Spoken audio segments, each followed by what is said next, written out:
We are in the home of Dale Long of Rio Linda, who is, safe to say, a super Battlestar Galactica fan. And of course, after we learned of the passing of Battlestar Galactica, Richard Hatch, who played Captain Apollo, we wanted to come by and see Dale. Dale got in touch with us and told us about his incredible collection, which not only includes many of these pictures,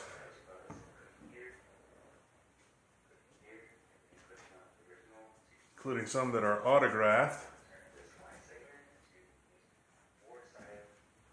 But Dale, that's the least of your collection, it seems, isn't it? You've got some other stuff in the room around the corner here. Yes, I do. Follow me this way.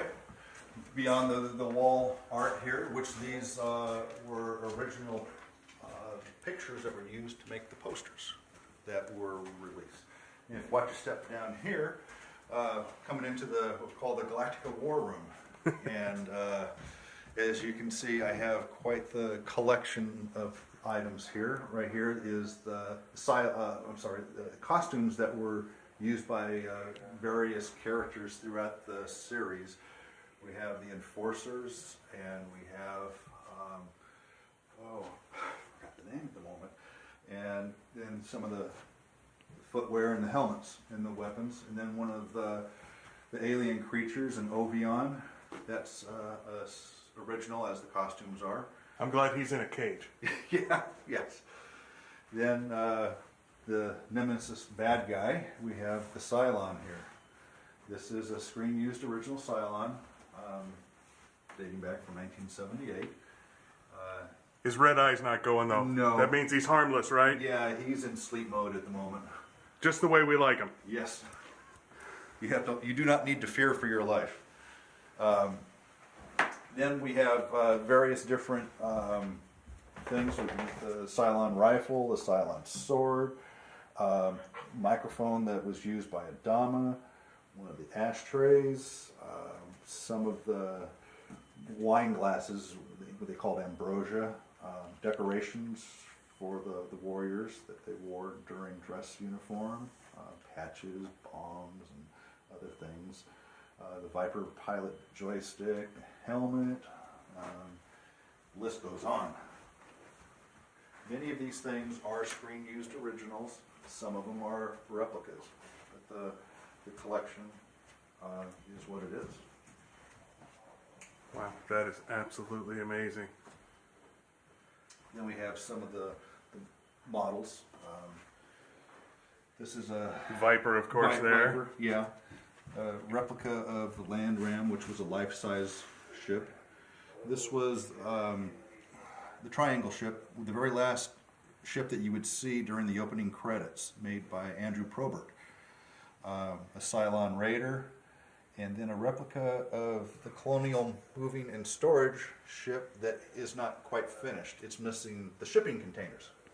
And then in back, the sign that was used on the life-size Lam Ram was this. They had numbers on them. And this is one of several different rooms. Now, how long have you been putting this collection together, Dale? I started when the show was on the air in 1978. I would write letters long before the internet to people that worked in the production. Some of them were nice enough to reply, and without questions asked, they would sometimes send me things. And that's how my collection started when the show was on the air, and I've done nothing but collect ever since. Do you remember the first thing they sent you? Yes, on that second shelf. Those are patches that came from production. Those were the warrior patches. Wow, amazing. They claimed that those were cut off of the costumes and replaced, that they recycled them or turned them a little bit now and then, and those were ones that were used on a nondescript costume in regards to they don't know whose it came from. Okay, so you also have this big archway here. Yes. It's pretty amazing. I understand that came from out of state and took a little bit of a journey. Yeah, it was from a museum in Seattle that had a Galactica show that ran for 18 months. And They knew of me and my collection, and they said, basically, come and get it. It's yours. So, along with several other things, I made the trip out of flying up there, renting a truck, loading this up, bringing it back. And this is where it sits. So, you've been doing it for a while now. What drew your interest? How come you decided you wanted to start building such an incredible collection? Well, when Star Wars came out, it was just a one-shot movie at that time, and I desired more, and so did America. And ABC hired Universal Studios and Glenn Larson to come up with Battlestar Galactica. Unfortunately, they pushed it faster than they should have, and extreme cost overruns caused the cancellation of it after one season. They realized their mistake and came up with what they thought was the answer for children, Galactica 1980, which was not the answer. I remember that show too. In fact, we were just talking about it because it starred Kent McCord, who was in Adam 12. Yes. And unfortunately, it did find grace by having the very last episode called The Return of Starbuck, which is by far ranked in one of the top 5 of all the episodes combined. So it's a fluke that the series that failed was one of the best episodes. Now, you had worked for a while on some other productions with Richard Hatch, who we just lost this week. Yes. What kind of guy was he? Oh, I loved working with him. Very outgoing, very endearing, a love for the art that his acting career. He loved teaching people. And my relationship with him was for a production that never broke ground in filming, but we were just days away from it. But anyway, I loved working with Richard. Very outgoing, wholesome person.